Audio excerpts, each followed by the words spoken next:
clothes, I really started getting into all the other stuff that was going on. And I started really digging the show. But, I really love True Blood. I cannot wait for a third season. But this is the end of my session of this round robin. I got a couple questions for Real Manos. Question one, who is your favorite True Blood character? Why? What are some of your predictions, since I spoiled a lot of shit? And also, on spot. Anyways, here, link to on the sidebar to my intro and to Real Manos' part of the video, and I will see you guys later. Bye! Hey, this is, of course, my next part in the round robin. I really don't know what to say after this, but I want to address some questions. Richard, Mr. Channel 23, ha ha ha, questions you posed to me just now. And your first question is, who is my favorite character? And actually, this took me a couple of days to really think about. I instantly thought, oh, I'll have like an instant favorite, but there's quite a lot to love in this show, and quite a few characters that could be easily the answer.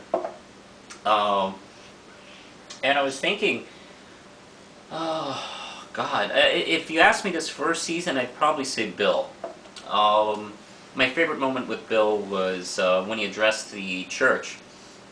In that scene, he talked about his personal history and how they thought that the cross would hurt him, so they put a flag over it, and he picked up the flag off the cross and hung it back up, and I don't know, that was priceless.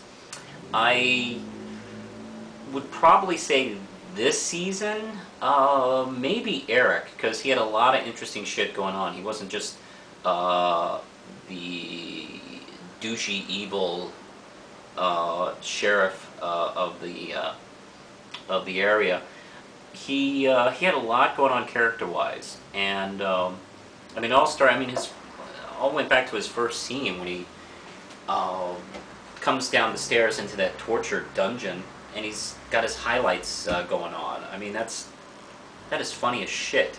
And then 2 seconds later, he tears apart a redneck. I mean, that's not. It's not easy. It's not hard to love that. I mean, that's great. And also, the scene where he pleaded with Godric not to go. That was, I mean, good God. I mean, just early in that, I think in that episode, he's a tremendous prick to Suki. And then later, you know, I'm kind of choked up over his pleading in his own native language, because you know it really like meant to him. That was, although I'm a sucker for those kind of scenes anyway, to be honest. I probably would say Eric this season. I think he had a tremendous season. A lot of character growth and a lot of complexity. I mean, I wouldn't necessarily put him as one of the good guys, but he sort of is. He's not trustworthy.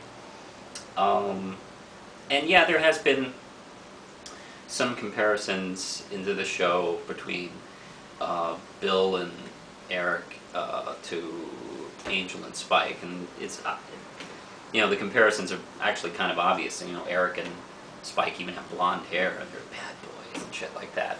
Although after this season, I mean, I can pretty much conclude that in a fight, Eric would kick the shit out of Spike, easy. I mean, he can even fly, I think, or leap, I'm not sure. But other characters, I loved Marianne Forrester. I mean, what a great, unpredictable villain. Terrific performance. I mentioned this in my first round robin. I just love that character. She was an original character. She wasn't from the book. Alan Ball added that to the season. And really interesting, powerful, scary villain. You didn't know what to expect from her from one moment to the next. You know, at the beginning, I wasn't even sure if she was going to be a villain, to be honest. I wasn't sure where her motivations lie. Of course, I always enjoy Suki. Anna Paquin just plays that role so well, and it could be such a wimpy character if played wrong, and she just God, she just owns every scene. And Bill is still terrific. I constantly see his struggle, internal struggle. He's always constantly trying to figure out where the line is between human and vampire, and also he's also trying to negotiate his upbringing in pre-Civil War America and the way things were, how were taught to him, and now into this modern world. Even though he's lived all through these ages and seen the progression and change, he still has that initial upbringing still in him, and he's been trying to figure it out from one decade to the next, and he really plays that very well. And also Lafayette, I'm really, really happy he isn't dead, because in the first book, if you're familiar with the books, Lafayette was killed first book, and matter of fact, they even teased us with that and made us think that he was killed. Clever. And he's kind of a wild card now. So I mean, because he's supposed to be dead in the series at this point, from then on.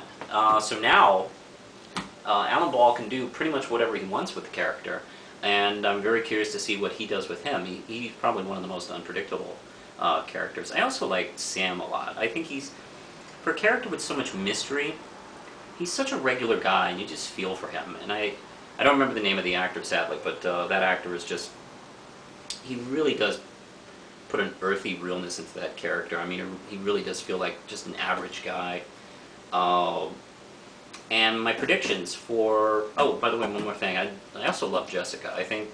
I wasn't sure if she was going to be a pain in the ass character, but I quickly grew to love that character, and I'm concerned about her character arc in the next season, which, by the way, I'll get to now. My predictions for next season, well, of course, I haven't been reading the book, so I really don't have that to go with. I just know that they use the books as a baseline to build the season off. So the Dallas storyline from the book was the main storyline, mostly sewn together with the Marianne Forrester story. And I predict that's probably what they'll do next year. We'll have the main plot line, one of the two main plot lines next season will be the plot line from Club Dead, and which I believe has a lot to do with Suki and Bill and the Vampire Queen. And there'll probably be a secondary story, which I predict will probably be Sam's quest for his parents. And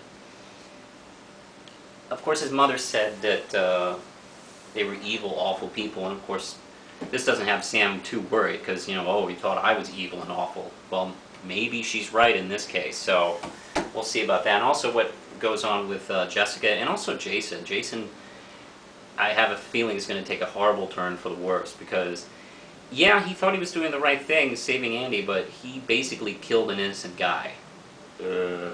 Not great. So we'll see what goes on there. And maybe we'll have another cameo by Kathleen Harris. She just showed up in the bar this time in the bar, saying, "Hey, that was kind of crazy, everything going on." I don't know, maybe next season she'll maybe be, I don't know, sitting reverse cowgirl on Jason or something like that. Who knows? We might have some interesting goings on.